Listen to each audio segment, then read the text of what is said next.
অতীতের গল্প যেন লুকিয়ে আছে কুমিল্লার লালমাই পাহাড়ের বুকে। বালাগাজের মুড়ায় একটি নাম, একটি স্থান, আর এখন একটি সম্ভাবনা।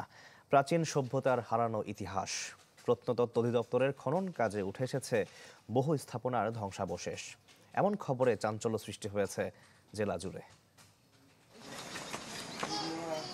কুমিল্লার লালমাই পাহাড়ের দক্ষিণাংশে চারাবাড়ি নামে পরিচিত বালাগাজীর মুড়া।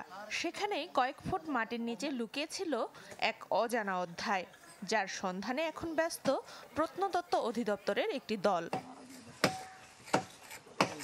খনন কাজে পাওয়া গেছে প্রায় ৬ ফুট চওড়া একটি ইটের দেওয়াল ও মৃৎপাত্রের ভগ্নাংশ।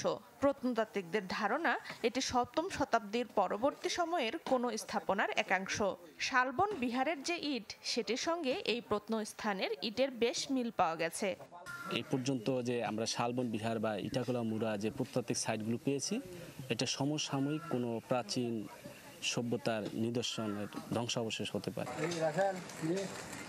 চলতি বছরের এপ্রিল মাসের প্রথম দিকে শুরু হওয়া এই খনন কাজ চলবে জুন পর্যন্ত। ৭ সদস্যের এই খনন দল মাঠ পর্যায়ে কাজ করছেন বালাগাজীর মুড়ার অতীত ইতিহাস উন্মোচনে। যে কোনো নির্মাণ শৈলীর আউটার ফেসে ডিজাইনগুলো থাকে, তো ধারণা করতেছে এটা আউটার ফেস এবং এটা একটা কেন্দ্রীয় মন্দির হইতে পারে।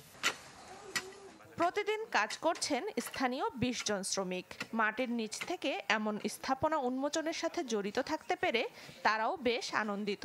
শুনছি যে এখানে রাজার বাড়ি ছিল, এখন আমরা কাজ করতে খুঁজে দেখতেছি আসলেও রাজার বাড়ি পাওয়া গেছে। বিল্ডিংটা পাইলাম একটা আনন্দ, মাটির একটা ব্যাংক পাইলাম, একটা শান্তি লাগলো পাইলাম।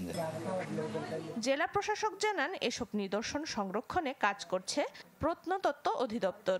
এগুলো নিয়ে গবেষণা করা হবে এবং গবেষণা করে আমরা নিশ্চয়ই এই অঞ্চলের যে ইতিহাস ঐতিহ্য, এগুলো নিয়ে আমরা নিশ্চয়ই আমাদের পরবর্তী প্রজন্মকে আরো নতুন করে তথ্য দিতে পারব। প্রাচীন সভ্যতার এমন আবিষ্কার বাংলাদেশের ইতিহাস গবেষণায় নতুন দিগন্ত উন্মোচন করবে বলেই মনে করছেন গবেষকরা। Desk report, channel 24। ঢালাইয়ে দৃঢ়তা, নির্মাণে নিশ্চয়তা, প্রিমিয়ার সিমেন্ট, ঢালাইয়ের রাজা।